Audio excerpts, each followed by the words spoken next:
आशीष Bengali math टिউটরে তোমাদের স্বাগত জানাই। আশা করি তোমরা সবাই ভালোই আছো। আজকের একটি নতুন ভিডিও নিয়ে তোমাদের সামনে চলে এলাম। আমি আজকের করব ক্লাস 9 এর গণিত প্রকাশ থেকে নিজে করি 15.1 এবং তার যে প্রয়োগ 8 আছে যেটা নিজে করি সেটাও করব। দেখো অধ্যায় 15 ত্রিভুজ ও চতুর্ভুজের পরিসীমা ও ক্ষেত্রফল। ত্রিভুজ যত রকমের ত্রিভুজ আছে, সমবাহু ত্রিভুজ, সমদ্বিবাহু ত্রিভুজ এবং বিষমবাহু ত্রিভুজ বা সমকোণী ত্রিভুজ।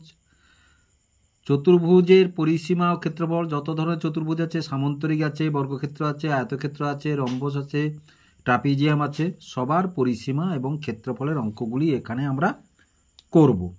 তাহলে প্রথমেই দেখো ক্ষেত্রফলের অঙ্কগুলি করতে হলে প্রথমে দেখো আয়তাকার মাঠের দৈর্ঘ্য যদি এ হয় এবং প্রস্থ যদি বি হয় তাহলে কর্ণের দৈর্ঘ্য কীভাবে বের করব, কোন সূত্রে?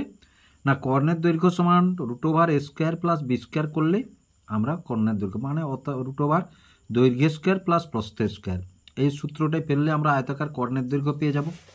আবার দেখো আয়তাকার বর্গক্ষেত্রে, এই আয়তাকার মানে বর্গক্ষেত্রের, তাহলে ক্ষেত্রের পরিসীমা সমান আমরা কি জানি 4 গুণ একটি বাহুর দৈর্ঘ্য, এবং কর্ণের দৈর্ঘ্য সমান বাহুর স্কোয়ার যোগ বাহু স্কোয়ার, যদি বাহুর দৈর্ঘ্য এ হয় তাহলে সমান a × √2 বা সমান √2 × একটি বাহুর দৈর্ঘ্য।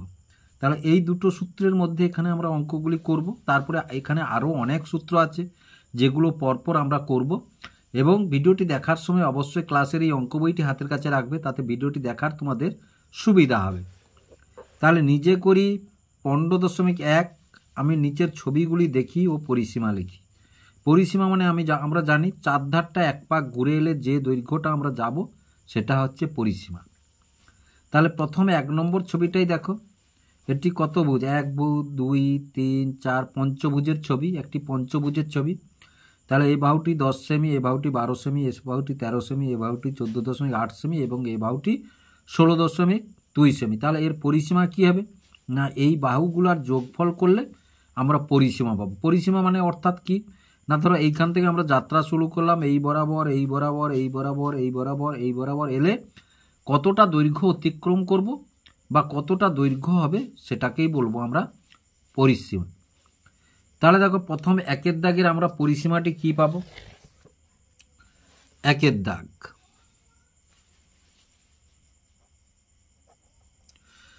তাহলে 1 দাগের পরিসীমাটা প্রথম বাহুর দৈর্ঘ্যটি 10 সেমি। তাহলে বাহুর দৈর্ঘ্যগুলো কি পাবো আমরা? 10 সেমি যোগ 12 সেমি যোগ 13 সেমি যোগ 14.8 সেমি যোগ 16.2 সেমি। দেখো বাহুগুলোর সব যোগফল বা সমষ্টি হচ্ছে পরিসীমা হবে। তাহলে পঞ্চভুজ মানে 5টা বাহু, 1, 2, 3, 4, 5টা বাহু। এবার এদের যদি আমরা যোগ করি দেখো, তাহলে 2, 8, 2, 16, 2 যোগ করব 8 আর 2, 10, 0 সমান যদি আমরা দিই তাহলে সমান 10, 0 হাতে 1, তাহলে 6 × 7, 4, 11, 3, 14, 2, 16, 6 হাতে 1, 1, 1, 2, 1, 3, 1, 4, 1, 5, 1, 6, তাহলে 66 সেমি। 66 সেমি, আর একটাই দশমিক আছে, একটাই বসিয়ে দিলাম। তাহলে অতএব পরিসীমা সমান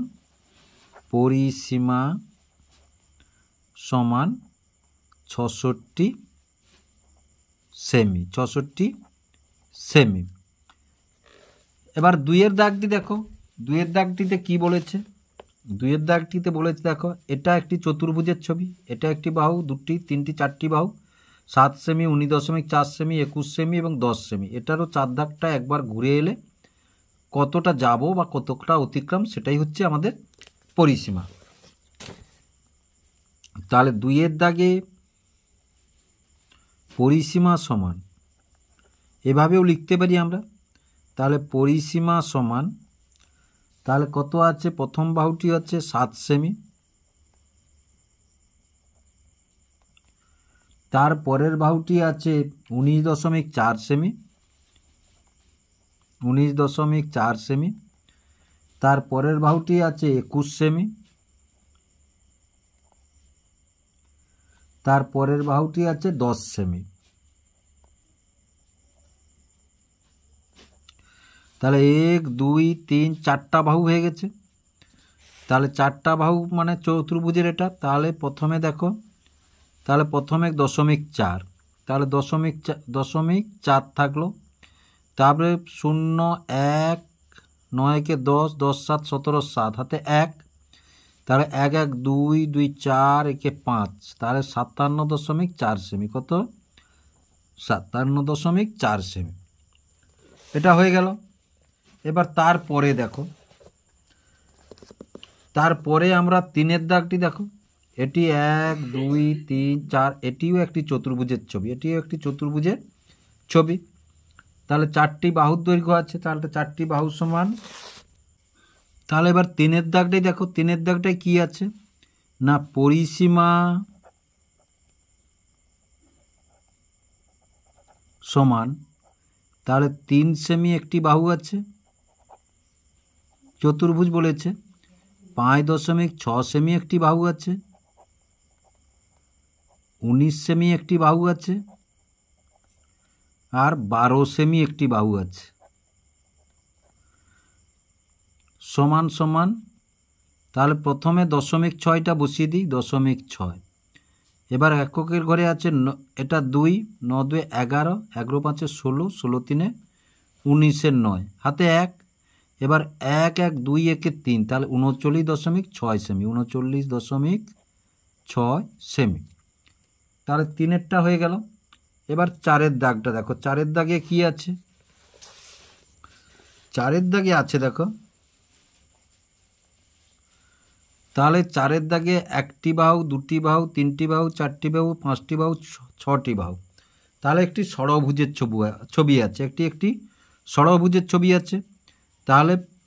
তাহলে এখান থেকে যদি যাত্রা করা হয় মেপে, এখান থেকে এখান থেকে এখান থেকে এখান থেকে এখান পর্যন্ত গেলে কতটা হবে সেটাই পরিসীমা হবে। তাহলে এই প্রত্যেকটা বাহুর সমষ্টি বা যোগফলকে আমরা পরিসীমা বলতে পারবো, যোগফলকে আমরা পরিসীমা বলতে পারবো। তাহলে 4-এর দাগে প্রথম বাহুটি, তাহলে পরিসীমা সমান, একবারেই আমরা লিখে দিচ্ছি পরিসীমা সমান। তাহলে পরিসীমা সমান 4 যোগ 8 যোগ 19 যোগ 6 যোগ 15 যোগ 9, তাহলে 1 2 3 4 5 6। ষড়ভুজ মানে 6টি বাহু এবং সেমিটা কমা রাখলাম, আমরা এখানে কমন রাখলাম। তাহলে এবার দেখো যোগ যদি আমরা করি, 9 5 14, 6 20, 20 9 29, 29 8 37, 37 4 41-এর 1, 4 1 5 1 6, তাহলে কত হলো? 61 সেমি। কত হলো? পরিসীমাটি কত হলো না 61 সেমি। আরেকবার দেখিয়ে নিই, 9 5 14, 14 6 20, 20 9 29, 29 8 37, 37 4 41-এর 1, এবার 4 1 5 1 6, 61 সেমি হয়ে গেল। এবার 5-এর দাগটি দেখো, 9 সেমি, 16 সেমি, 26 সেমি এবং 12 সেমি। তাহলে 9 সেমি 5-এর দাগ, তাহলে পরিসীমা সমান, পরিসীমা সমান, পরিসীমা সমান প্রথমে আছে 9 সেমি যোগ 16 সেমি যোগ 26 সেমি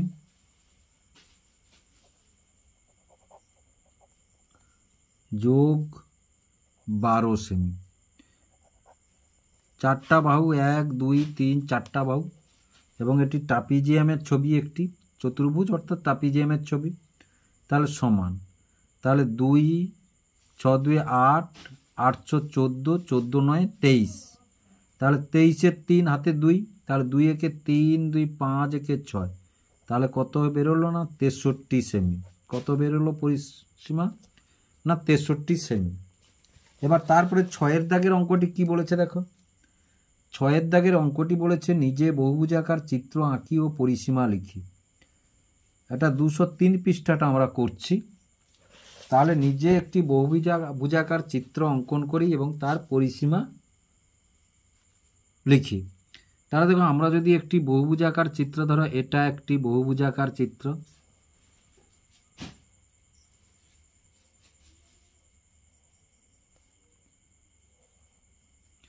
তাহলে এটি একটি বহুভুজাকার চিত্র আঁকলাম। ধরো এটা হচ্ছে 6 সেমি, এটা 5 সেমি, এটা 4 সেমি, এটাও 6 সেমি, এটা 10 সেমি, এটা 4 সেমি। এটা 6-এর দাগ। তাহলে দেখো এর পরিসীমাটা আমরা অঙ্কন করি। পরিসীমা তাহলে এখান থেকে গিয়ে এখান থেকে এখান থেকে এখান থেকে এখান থেকে আবার এখান পর্যন্ত কতটা দূরত্ব হবে, কতটা দূরত্ব হবে, তাহলে এটাকেই আমরা বলবো পরিসীমা। তাহলে পরিসীমা সমান, এটা একটি কত 1 2 3 4 5 6 ষড়ভুজের ছবি। তাহলে পরিসীমা সমান দেখো 4 সেমি যোগ 6 সেমি যোগ 5 সেমি যোগ 4 সেমি যোগ 6 সেমি যোগ 10 সেমি। তাহলে 1 2 3 4 5 6।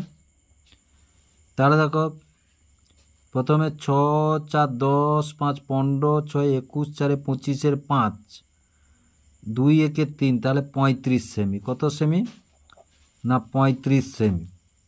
তাহলে এটার পরিসীমা কত হলো, এটার পরিসীমা হলো 35 সেমি।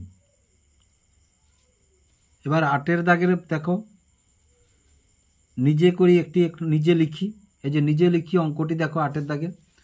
তাহলে যে বর্গাকার চিত্রে কর্ণের দৈর্ঘ্য 13√2 সেমি, তার একটি বাহুর দৈর্ঘ্য ড্যাশ সেমি। নিজে লিখি। তাহলে বলেছে কি একটি বর্গাকার চিত্র, তাহলে এটা নিজে লিখি 8। তাহলে নিজে লিখি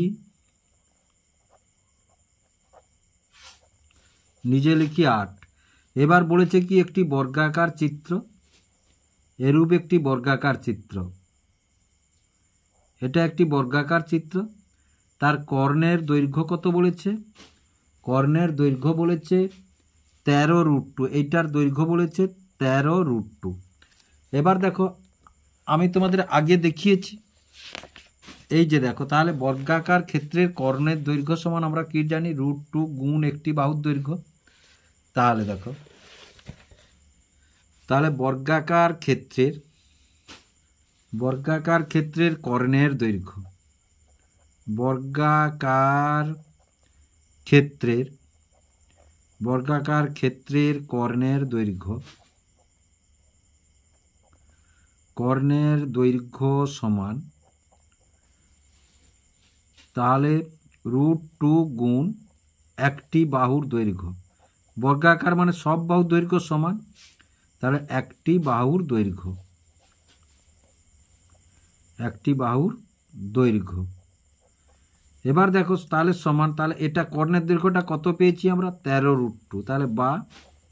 তাহলে মানটা বসিয়ে দিয়েছো। তাহলে 13√2 সমান √2 গুণ একটি বাহুর দৈর্ঘ্য, তাহলে দেখো এই যে √2 আর √2 আমরা কেটে দিলাম।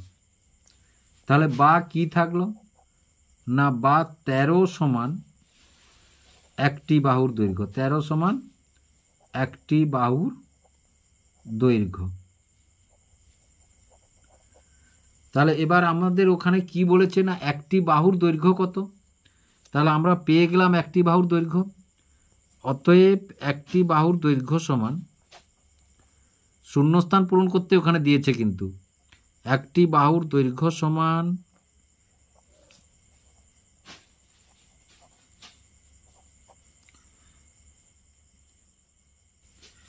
তাহলে কত সেমি পেলাম, একটি বাহুর দৈর্ঘ্য 13 সেমি। কত সেমি পেলাম আমরা না 13 সেমি পেলাম একটি বাহুর দৈর্ঘ্য।